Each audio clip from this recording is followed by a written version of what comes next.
What's going on, nephew? I'm here with Uncle Hollywood, and if you're thinking about teaching English in Vietnam, we got a whole lot of truth to lay on you today because there's a whole lot of BS in and Facebook. I'm going through it right now. Yeah, there's a whole lot of BS on Facebook. There's a whole lot of BS on fucking YouTube. So we're going to try to clarify for you guys and give you guys an impression of what it's really going to be like, what challenges you're going to face, what things are going to cost. So Hollywood is still going through visa insanity. Why don't you tell them a little bit about your situation now? All right. So I had to go back to America, and before I went to America, I got all my work permit stuff lined up for my company to get my permit so I can get my temporary resident card, my TRC. It's supposed to take about 6 weeks. Mm-hmm. I got back in Vietnam on like June 11th, and like the 14th I went right to the work and gave everything. And what I've been getting is that they are changing the rules of teaching in Vietnam. Oh yeah. This school semester, I was told, should be okay. Because I would, first of all, think it's so close to the new school year, first you just can't do that. First, we should give context. So when he says it'll be okay, he doesn't have a degree. So he's going through the process of getting his work permit and his TRC now without a degree. So that's one thing we should clarify for you guys right away. I do not have a degree. And if you're hearing online a lot that you absolutely need to have a degree, if you watch my old videos, you'll know that that has not been true for a long, long time. Officially, it is true, but they sort of have ways to go around it. And you're in the process of that now. Right. Now, my 90-day visa ends September 8th. Mm-hmm. But September 1st to the 5th is a holiday here. Okay. So I have like 2 weeks to get whatever I need situated. So I spoke to my job, and they're like, you know, you're going to get the job. I don't know when I'm going to get everything done, the work permit or the TRC. So that's not really helping me. What I've come to find out is there's a 2-step process to getting your work permit. It's step 1, step 2. They call it Form 1, Form 2. Form high. Mode high, yeah. And if you have Form 1, meaning they're in the process of doing your work permit, you can give that to an agent, a visa agent, and they'll get you a 90-day extension. If you cannot do that, from what they're telling me, I'm going to get it, but it's going to probably come after my visa runs out. So I need at least another 30 days. So I'm trying to get that letter. If I don't get that letter, I'm probably going to do an e-visa. If he gets the first form, they'll be able to extend his visa 90 days. And if he doesn't, he's going to have to cross the border to Cambodia, get a tourist visa, return on a tourist visa, then cross the border again to return back on a business visa so they can convert it to a work permit and a TRC. Correct. And they're only giving 30-day visas right now. Right, correct. Can't get anything more than 30 days. So you guys should understand that there's a couple pieces that are missing from this story so far.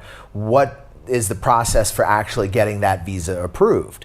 Now, normally what a company does, like an HR company or whoever's employing you, if it's a small center, maybe they just have an HR person. Someone goes down to immigration with a stack of papers for the foreigner, right? Now, if they're lacking any papers, there's services that can kind of fix that, and suddenly you don't need those papers anymore. They're called service companies, right? And normally if you don't have a degree, your company will pay what's called a service company, and then suddenly your degree won't be needed. So that's just how things have operated here. It's still, as of this moment, how things do. That's why I think this month, after when school starts, I think it's gonna go into effect. So trying to get it done before then is, so right now, but the lines, like I've been seeing pictures, crazy. So I work with consultancies, guys, obviously, because we open companies for people in Vietnam. We help people with teaching jobs, and this is how I got my start. But now we try to focus on setting up companies for people who want to live here long term, and they have a little bit of capital, and they want to use that company to get themselves an ERC so that they can have an enterprise registered in Vietnam, and they could just be here, and because obviously it's still very affordable here if you have a good income. It's cheap, but as long as you can, like $1,000 a month, you could live here. I mean, not great, but right? But I mean, if you're opening up a company to be out here, maybe you can just have save money. If you have a company in America and you need all that money into your company, you're messed because you're still paying all your rent and all your bills from America. Right. Here, your cost really can be so low. Right. There's no bills.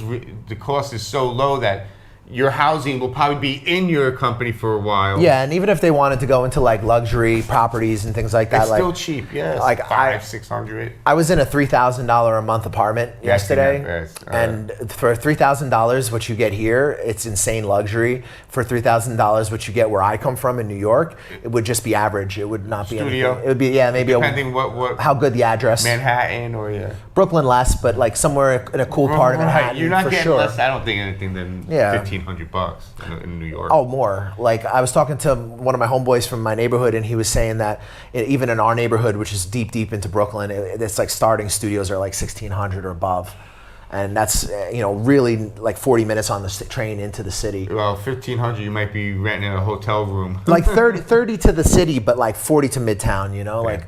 It's expensive, so everybody's leaving. Yeah, so you really, even if you are at that income bracket, you can live really well here. Mm-hmm. And if you're just trying to get started out, teaching, you can make really good money here versus what things cost.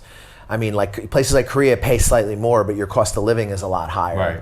Whereas here, you can downscale your lifestyle and you can live exceptionally cheap if you want to, or you can upscale your lifestyle depending on how your income is. And you can travel even here. I mean, take a bus somewhere is $10, $15. Go to Hollywood's Journey. You can see some reviews on some bus companies. Yeah, check out his YouTube channel, guys. And if you're watching the video and you're enjoying our chat, smash the like button.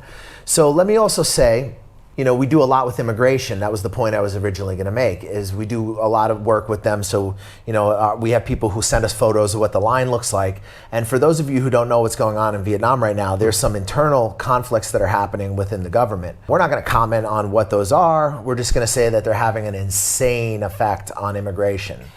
So even if you have a real company right now, even if you are being sponsored by a real company, there's going to be at best really good delays and good long size delays, or at worst it's possible you might be kind of stuck in limbo. And like I'm in limbo right now.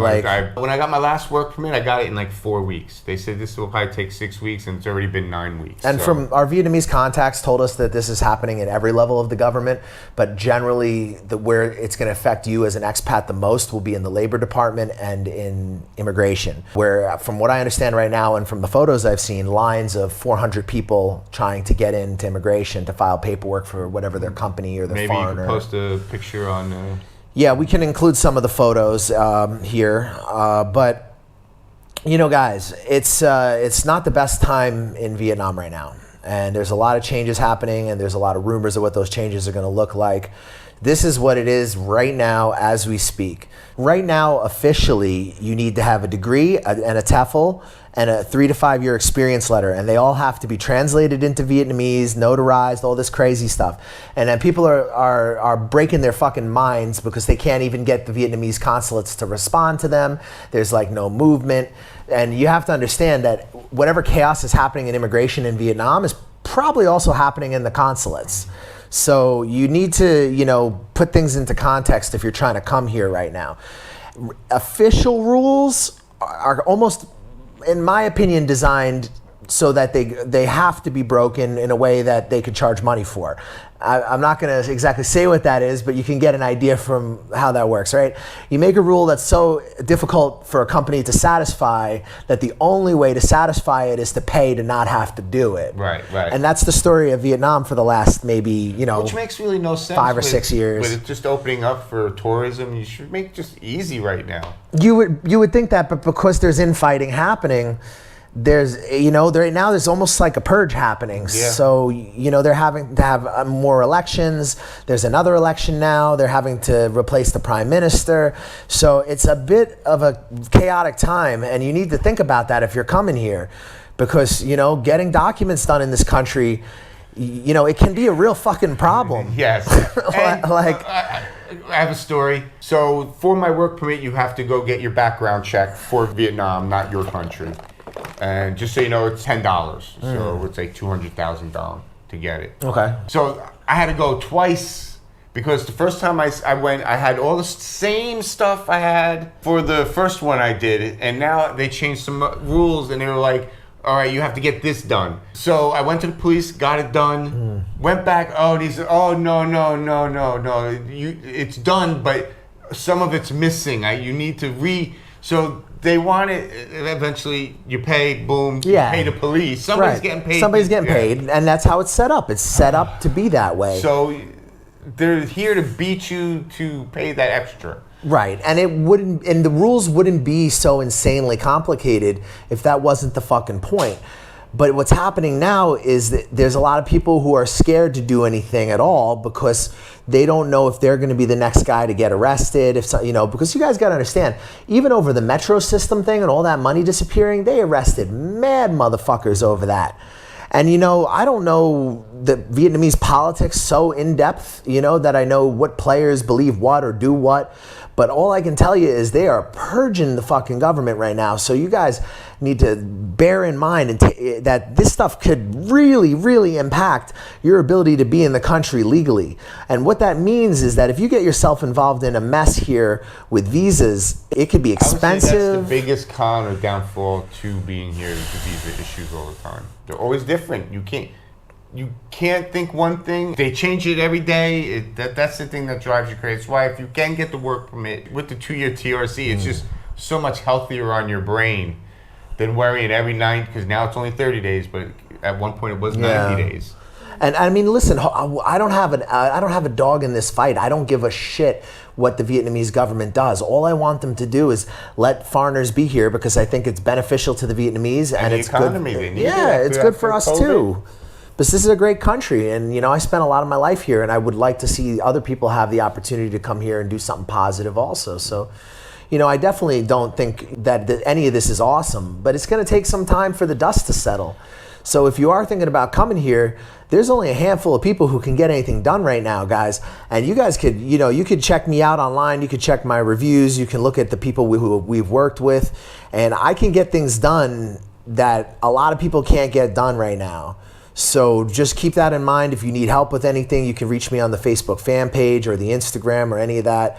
And do your own homework, man. Go try to get it yourself set up. I was going to say that. Go try, see what it's going to cost you. And it's not always, sometimes it's a little better, like I said, to spend a little extra, because with all the lines and bureaucracy, all the bullshit. I was going to say bullshit, like we're in the middle.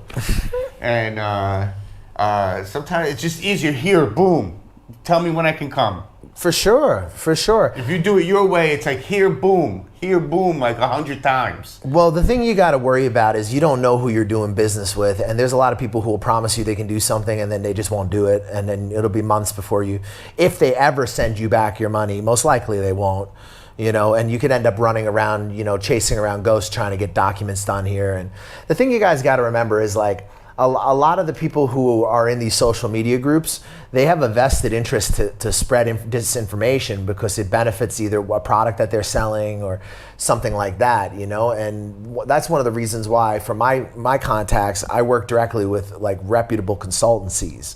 I'm not dealing with run-of-the-mill visa agents. I'm dealing with people who have a legal team. And, if somebody can get something done at immigration during a chaotic time like this, it's going to be a more professional operation like that. But you even got to be careful with them, because there's all these lawyers here. And they're a lawyer, but I also seen a guy get blacklisted because the lawyer was opening shell companies and he got caught and fucking... I mean, it's kind of the Wild West, guys. And, I know everybody likes the idea of teaching in Vietnam and it's romantic and, you're going to do this or that. But there's a lot of reality here for you. No, it's romantic. Well, I think people think it is. Romantic as a one-pump chump, maybe, but... Oh, it sucks. It's not fucking great. But it's fun. Yeah, it's cheap. Easy. Listen, you can work in America 40 hours a week. Or you could kind of work in Vietnam for 80 or 70 to 100 hours a month and live pretty good. So, I mean, I know America's hard right now. Well, the West in general is having a rough time. It's a lot cheaper to live here than there right now. You don't need to drive here. Grab is pretty cheap. You can get a motorbike. Once all this visa stuff's done. You can earn a decent living here versus what things cost, for sure.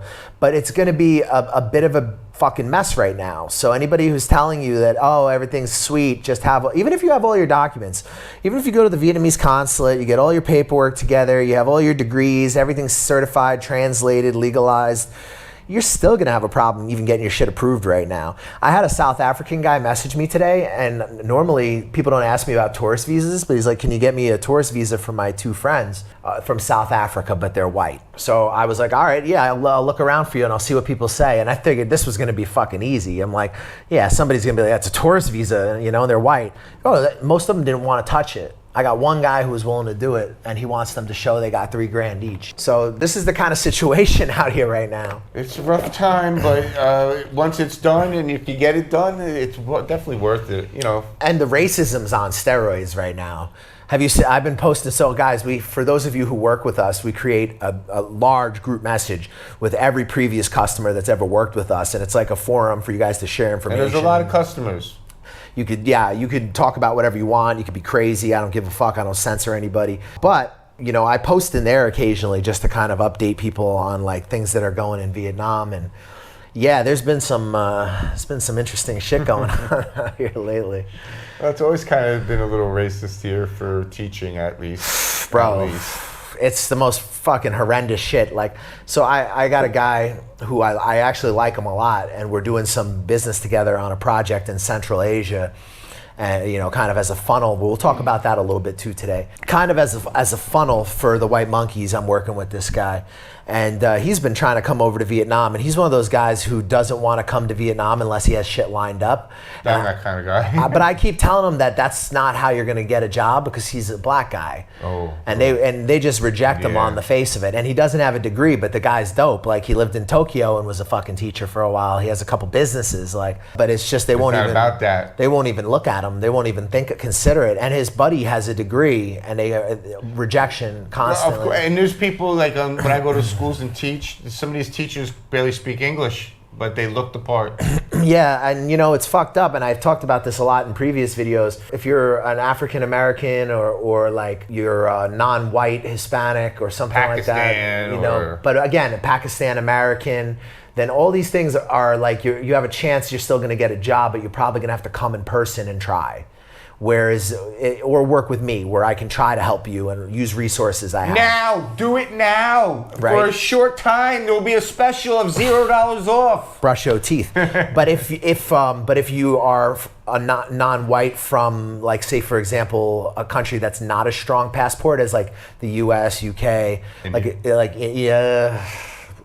if you're from India, we can do stuff, but it's expensive. So you know, that's just what it is. So if you're coming from any of these more developing countries, you have like almost no chance of getting a job. Like, I mean, like, it's really, as much as they need teachers, you're not that teacher. They're rejecting African Americans that I've offered with degrees. So why would they take someone from a developing country? Yeah, and these are American people who are just as American as I am. And they need them too, and they need teachers. Now, some companies are not racist. Like, the more corporate environments tend not to be racist because they're so stringent. They actually enforce the requirements that the government sets. So you actually have to have all these like stack of certifications and translated documents, but pretty much everything below that is racist as fuck. And then with the exception of the places that are really desperate out in the provinces. And honestly, guys, if you're a fucking US citizen and you're American, you don't want to fucking be out in those places. You know, that's maybe good if you're coming. If you're coming from a developing country and you're super poor, then I can understand why you would want to work in a province here, but the provinces can be really dangerous because it's like a little kingdom. They basically, whoever the official is basically the fucking boss. Right. And most of the time, the language center is either his family or he knows them, or you know what I mean? So like, if they're not nice people and they want to take advantage of you, people get their passports taken, people fucking don't get paid, people get fucking brought all the way out to some province in Vietnam and then fucking blacklisted. We'll give you a room with your pay, and you get there, it's like a bathroom. Yeah, you're living in fucking outside, basically, you know? I mean, not to say every place is like that, because of course it's not, but it's more often it is like that than it isn't. And they would expect you to work 6 days. Sometimes they want you to work. You're the only one. You know, maybe you only get a fucking day off. Maybe you don't get a day off at all because they want you to do all kinds of work at home. So like, you don't know what you're getting yourself involved in. And you know, unfortunately, these are all things that we need to talk about because people are thinking of coming to Vietnam, You need to know what the fuck you're getting yourself into. And I'm not doing you any favors by not telling you the bad stuff also. It's a cheap country. The people are fucking amazing. The food is fantastic. The culture is great. You can earn a good living versus the cost. Things to do all the time. But you can fucking get your life ruined here too. You can lose everything here. So, I mean... Well, anywhere in the world you can go and do the wrong stuff. But here it might not be your fault. Wrong spot, wrong time. Here you might just work for the wrong person. Or, They'll blacklist you, stuff like that, yeah. Sure. Or tell you that your visa's okay when it's not. Or fucking not pay you. Or fucking, there's a lot of shit. I heard a story about the police knocking on somebody's door at 1 a.m. They were kind of drunk and they wanted to raid them for money.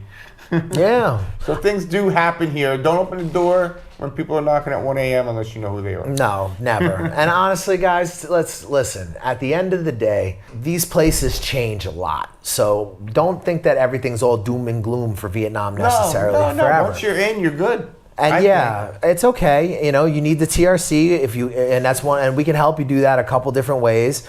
We can employ you, and we can also help you open companies. So everything's legal. We can, get you on your feet legally. Everything that we can do is what's being allowed by the government, right? Because if they don't want it, they will stop it, as you can see, right? So, the government's the Bigfoot. Yeah, and the only problem for you, and the thing that makes it kind of unfortunate, is that they don't always make up their mind, and sometimes they change their mind very drastically, very quickly. At the last minute, and then you're in that 2-day period where what the hell do I do? And then the flights are expensive and things are... right now there's, like I said, there's a lot of infighting happening. I don't know the exact intricacies of what's happening, but it's not good. And it seems to be affecting every level of government from what local people have told me. Taking a long time to get stuff done. So in terms of immigration and labor department, there's very few people who can get anything stamped right now. And I have a few that can. I have people who can get tourist visas for the South African passports, the less desirable passports. But the thing is, guys, none of this stuff is going to be cheap right now. No. Even getting, say, for example, we had to get his stuff expedited. I could get him his paperwork sooner, but they're going to have to put up dough. It's not going to be that cheap to do that right now. And that's just a guy getting his paperwork processed, which he's done every year for the last, and the sponsor company's real and he's going to work for them. Yeah. And okay, he doesn't officially have the degree, but the service company still exist. It's not illegal if the service company is owned by the Vietnamese government. They are the law. Right. So, they can get it done. Yeah, if there's a way to do it and they just tell him he needs to pay, then this should be a relatively... Which you do pay extra. Sure. You pay quite a bit extra. And this is should be a relatively straightforward process. Takes you all school year to pay it off. But right now it's chaos. Right now you don't know when it's happening. You don't know if they're even going to stamp the paperwork. Well, supposedly they're going to stamp it. You just don't know when. And it's got to be soon. Yeah. And especially with my process, my visa is up in pretty much 3 weeks. So let's talk about what you think, where you think this is going, because I suspect that, especially with the information that you gave me today, is they're going to have to put a loophole in order to fucking have teachers, because you're not going to get qualified teachers with degrees to work in Ho Chi Minh City public schools. It's just not going to happen. No. Why would you? I mean, you would go work in an international school with benefits and fucking housing. Why would you go work in a fucking sideshow like the public school? Unless it's just so much.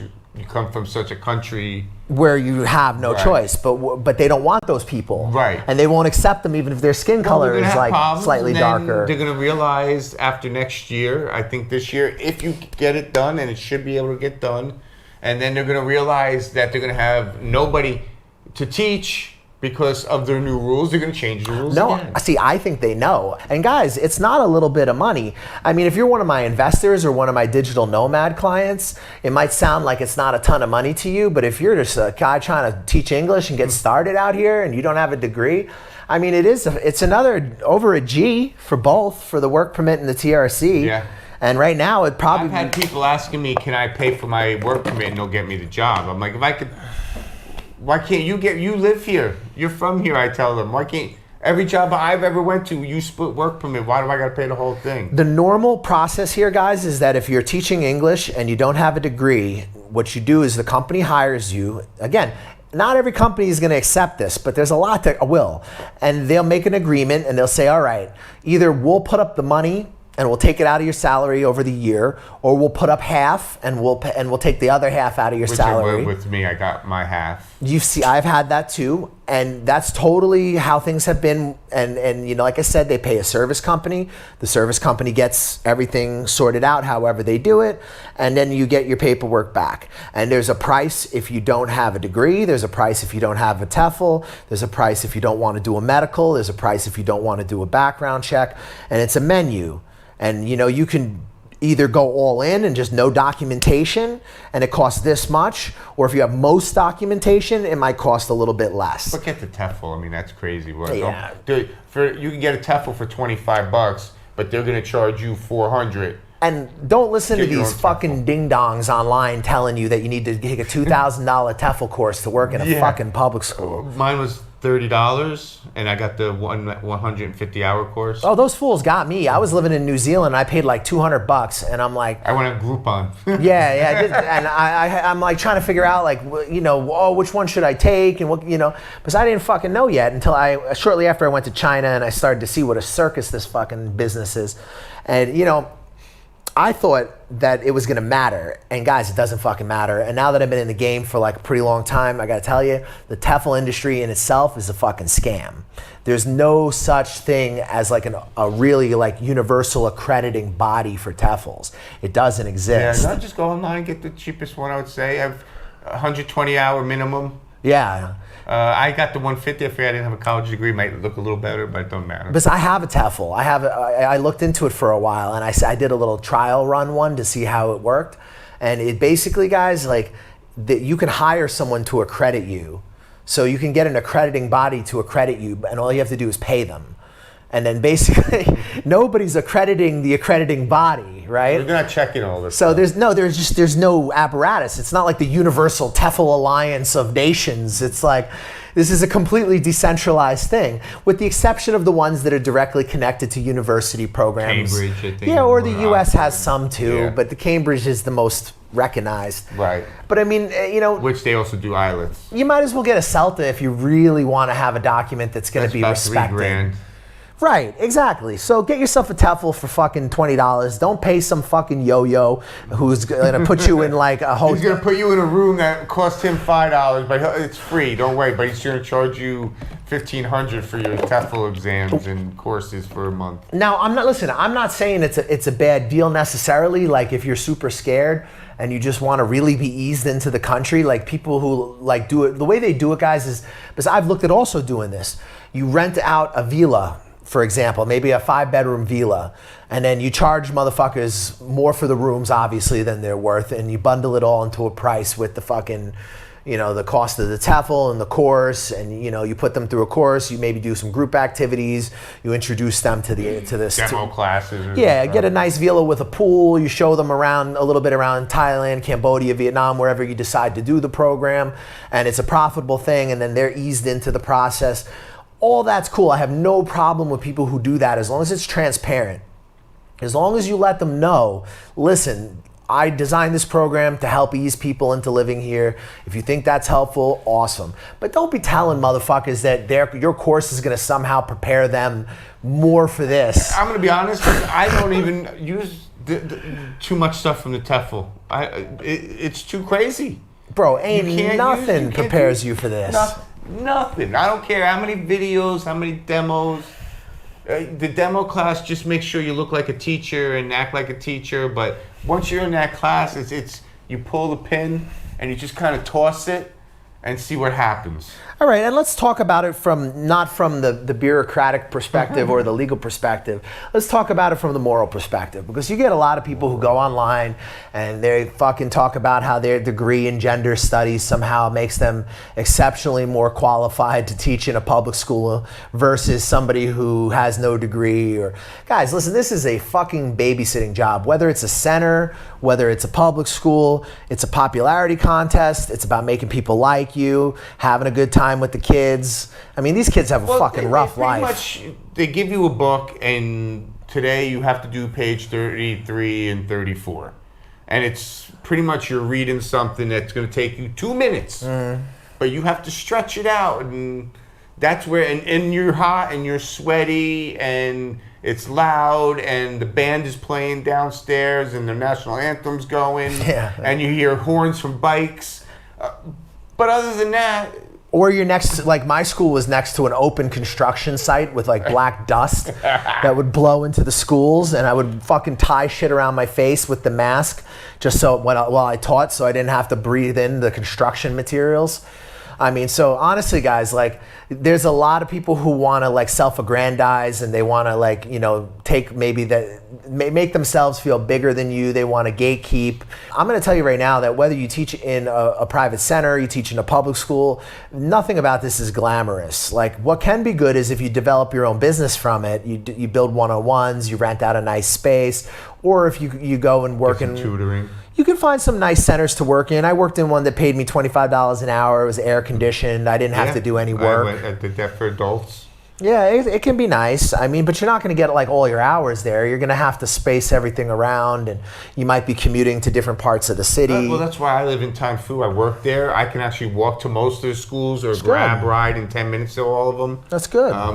When I first moved here, I lived 30 minutes, and after school and that time, it's crazy. Yeah, it takes was an tough. hour. Yeah, I had to commute 45 minutes when I first got here, getting fucking poured on in the rain. Just make sure you live where you work. And sick all the time. Come home on breaks if you have to. And guys, you get sick a lot your first couple of years here. Because all the kids are like...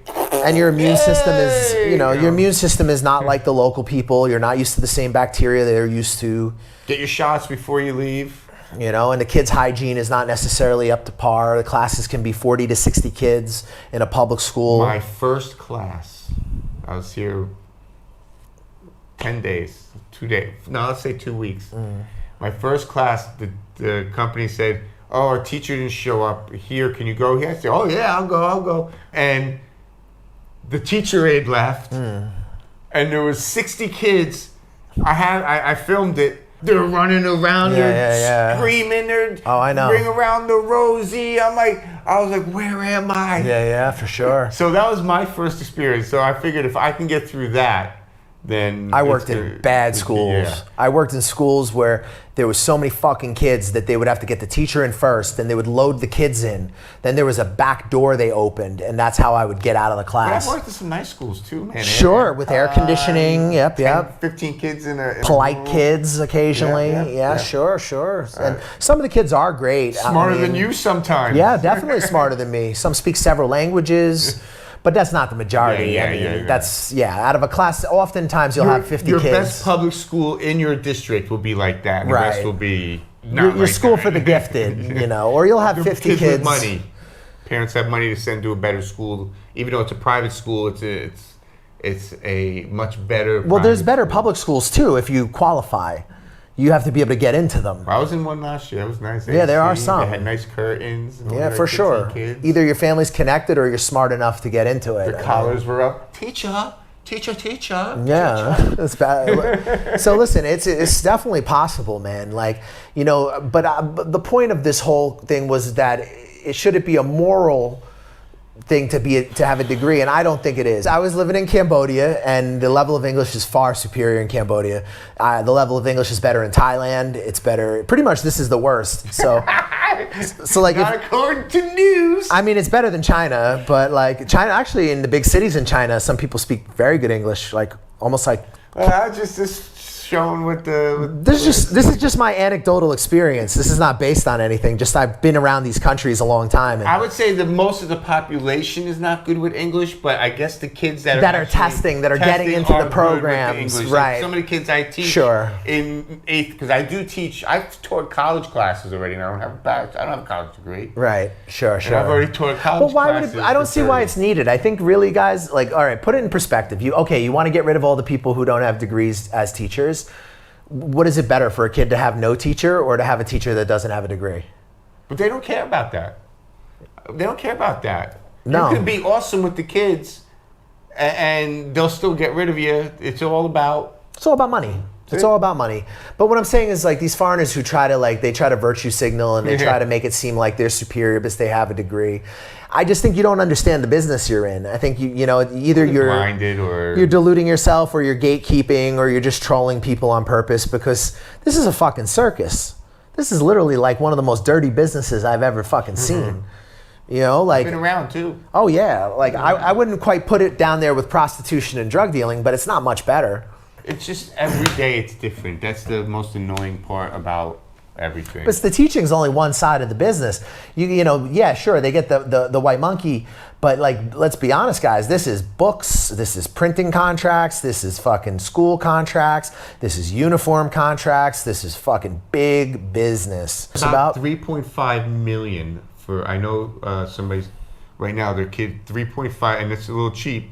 To go to school monthly over the summer. And that's in V&D. And that's over the summer, yeah. Right, so they're paying a little bit over $100 a month just to go there. $150. And that's like a regular program. That's not like some high-end VIP. No, that's just some of the teachers. They have like 12 desks. Summer school. Yeah. Yeah, it sucks. These poor kids, they have no they're just in school. If the parents can afford it, they're in school fucking constantly. Constantly. And, I really feel for them because, they're under so much pressure. Grade and they don't even know the ABCs. That's what bothers me the most. Yeah, it's tough. I mean, the system's tough, guys. So you cannot come out here with the attitude that you're going to save anybody. You cannot come out and try to think you're going to reform the system. You're along for the fucking ride. Just read the book. Go with the curriculum that the government gives you. Try to be polite with your teacher aide because they can kill you. That's the other thing that's the con here. Making your TA like you is more important than how you teach. Anything. I lost, over the last 3 years, I've lost many hours because a teacher aide just didn't like me, would go to the school would just say, all right, get rid of him out of the class. This shit is not for the faint of heart, all right? There's a lot of people who come out here and they think it's gonna be something and it ends up being something else. And all I'm trying to do, and I'm not trying to sour you on it, coming to teach in Vietnam changed my life. It made me have the opportunity to start my own business. It made me have the opportunity to reach out to this huge amount of people that I never thought I would do, it just completely morphed everything in my life for the better. And, I say for you, it's been positive. Yeah, I'm older. I'm one of the older people that came out and do. Most of them are in their 20s. Younger a bit. It gets harder I've the had older some you work get. experience, been in a lot of countries and stuff. And so, yeah, for me, it's been better. Good. Considering living in America, living here, I had my own business in America and I was just, working my ass off and I ended up breaking my neck and I had to change business. I said, you know what? I've been traveling the world. And I found out about teaching English. Yeah. Actually, through him, the White Monkey Syndicate at the time. Yeah, New York Nomad now. New York Nomad. I went back to the New York Nomad. That was actually my original name. I just changed it back to, I went with the White Monkey Syndicate because I couldn't stop laughing about how fucking stupid it is, like the Wu-Tang Clan of English teaching, So if you guys ever want to watch those old videos, I've got a lot of videos. Just go way back in the playlist. And my early Saigon advice playlists are 3,000 videos right there. No, about 1,000. 1,000? Yeah, about 1,000. But if you guys go back and watch the Saigon advice ones, it's pretty fucked. I was learning. I didn't know anything. You can see there's a whole lot of proof of every little step of the way, learning about how things work here. And I'm not just talking out of my ass. If you enjoyed this video, hit the subscribe button. We're just trying to have a little fun and talk shit and kind of. We're giving you free advice pretty much and giving you good info. Yeah, and I'm sorry if it's kind of a little all over the place because we want to have a natural chat like the way him and I are just talking about stuff. You bring up a point and then sometimes that point just takes you to the right or the left and you want to roll with it because it has something to do with. Sure. So. And guys, listen, at the end of the day, if you've got a little bit of dough and you want to try to make it work in Vietnam, it's going to be okay, most likely. Long run, you make your money back. And also I can help you in Cambodia or Thailand, which at the moment is much less bureaucratic. I can help you with a lot of stuff over there. Right? I can help you in the Balkans with Albania. I also have contacts if you're looking at going out to Costa Rica. Mexico. I do have some contacts in Mexico. I have some contacts in Brazil. At the end of the day, guys, I can help you get set up getting outside of the States because to me, I don't see much of a future in these Western countries unless you're already very established. You're trying to get started in these places. There's so many barriers. And there's so many other parts of the world that offer different opportunities. But this video today was specific about teaching and really Vietnam, Cambodia, and Thailand. I also have connections in Central Asia, So that's an option as well, for this type of thing, for this English teaching business. And we're going to explore the Central Asia stuff more. I'm going to do an interview video with my partner out there, and I'll kind of update you guys on what we have working out there as well. I'm looking at it as a new funnel for the white monkeys because they don't require very much out there, and the salaries are pretty good if you compare it to what things cost. We wanted to give you a little clarity on what's going on in Vietnam. I have an interview coming up with a consultancy. It was supposed to be today. He scheduled it for Thursday. You may see that video before this video. I don't know. We'll have to see how they come out. But either way, I hope this was helpful. Hit the like button, subscribe to Hollywood's Journey. And if you want, I have some videos of me teaching. I know you do too. I do too. Some videos teaching classes, 7 minutes, 14 minutes, if you want to see what it's kind of like. And smash the like button, comment, subscribe. Tell me I'm a fuckwit who doesn't know anything. Argue with me. I don't give a shit. Just subscribe to our channel. Look into my eyes. If you want to get me, I'm on Instagram, the New York Nomads, Sucker Free Travel, the White Monkey Syndicate. If you want to get me on the Facebook fan page, the New York Nomad and the New York Nomad Consulting, just reach out. We can help you. Hit me up on TikTok at I'm on TikTok Journey. too. Yep, TikTok, the New York Nomad, I think, or Nomads. It's one of the two. You'll find me.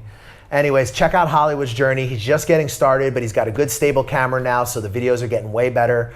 And he's trying to improve content, so definitely subscribe. I do a lot of reviews for how to get to places, and when I'm there, I do review the rooms. And most of my places I stay at, you cannot find a review of these rooms on YouTube or anywhere. So I might be the only one that has these reviews. So bear in mind, again, before we close out, that if you're coming to Vietnam at this very moment, it's a fucking mess. If you need help, I can help you. I'm happy to provide you with reviews. You can talk to previous customers. He is a previous customer, and he's been out here for years now. Yeah. And he's navigating the process, and he's still here. So if you guys need help, reach us. And if you have any questions, I'm always happy to help. Brush your face and wash your teeth, son. Yo, my man got me a job. Come to Vietnam. Hey, what's up, guys? You thinking about coming to Vietnam? You're not sure where to start. You've heard a lot of things online. You don't know what's true. You don't know what's not. We offer a consulting service where we help you get on your feet in Vietnam. We give you advice on negotiating contracts with employers. We help you with real estate agents, visa agents that are reliable and that you can trust. We help you get started in this amazing country and get on your feet. We help you get into different opportunities that might be more difficult for you if you were just landing in the country on your own. And we help you avoid a lot of the pitfalls and problems that you could have as a newcomer here. We provide you with reliable job recruiters, visa agents, real estate agents, and advice. If you guys are thinking about coming to Vietnam, hit us up for a consultation. We'll help you get started, help you get on your feet, and hopefully you'll love Vietnam as much as we do.